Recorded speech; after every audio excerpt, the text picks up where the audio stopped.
Hello everyone, Daniel here from the Next Issue Podcast. Today's video is a comic review for Cloaked #1. This is a comic book from Dark Horse Comics. Um, I didn't really know much about this going into the book. The main reason I picked it up was because I saw that it was a 1 out of 4, and Dark Horse has been doing some pretty interesting miniseries lately. So I figured this was something that it's not a long-term investment. Also, the cover looks pretty cool.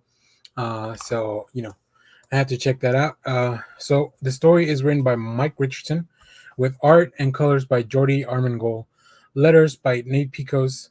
Uh, this is in this world. 25 years ago, a genuine mass hero came out of nowhere to declare war on crime. All of America celebrated the exploits of the black-clad vigilante as he took down the lawbreaker one after the other and then disappeared. But when down on his luck, investigator Jake Stevens is hired to find the long missing Dark Avenger, his inquiries threaten to expose the myth behind the mask. So the story here, even though the first few pages of this book really want to set up this vigilante, and he goes by many different names, but I believe the one we finally settle on is the Reaper, because that's what the criminals call them. So that's what they were known as, or he was. That's how the vigilante was known as.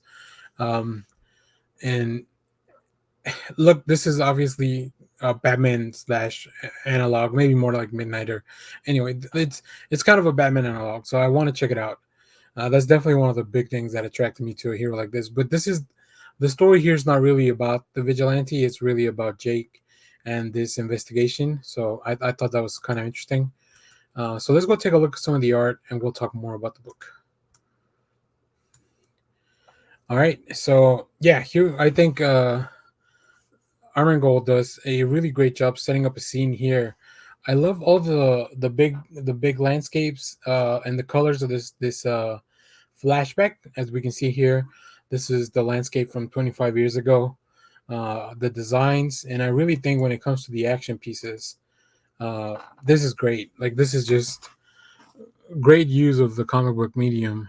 We have the really cool car, like the kind of, it's hard to tell, like because it is supposed to be 25 years ago.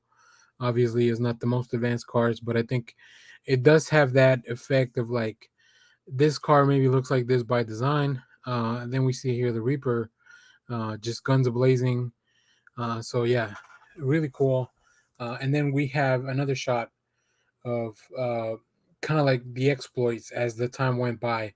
So it's kind of a sort. The first few pages are a really cool recap of the Reaper and the impact that he had on the city.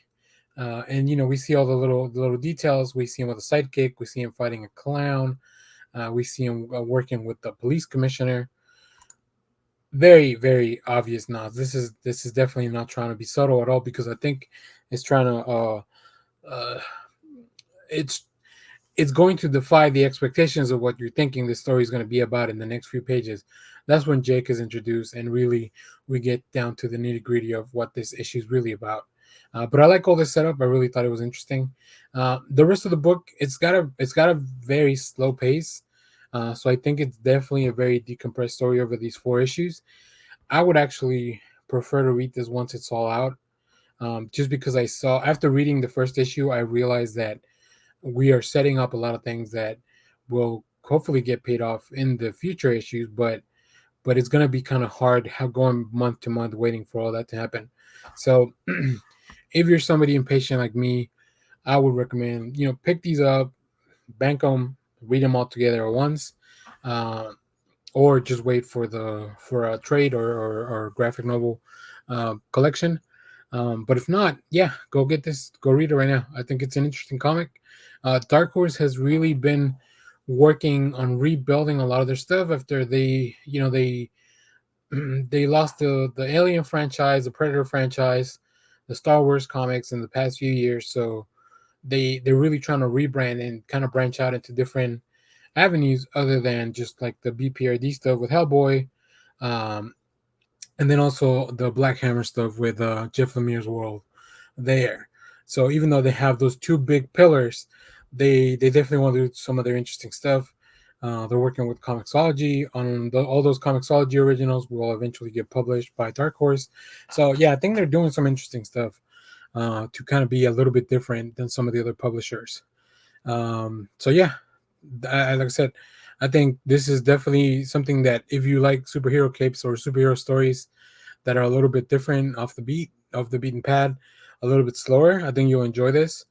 Um, if not, this may not be the book for you. Really, like this is really something that for somebody that likes superhero comics, this is even maybe a detective noir story, I would say. So either one of those two, if that's not something up your alley, then I would probably not pick this book up. Although, like I said, the art at the beginning is really cool. It does change. The art style changes a little bit once we see more people and have conversations, and that's kind of what informed me that the pacing was going to be a little bit slower. But let me know what you thought if you read this book. And yeah, thanks for watching, everyone. Remember to share, like, subscribe, hit the bell so you know when we go live. We have more comic reviews, TV recaps, movie reviews. Like I said, we have our show live most Sundays, 10 a.m. Central Standard Time. So hit the bell so you know when we go live and all that good stuff. So thanks for watching, everyone. Bye bye.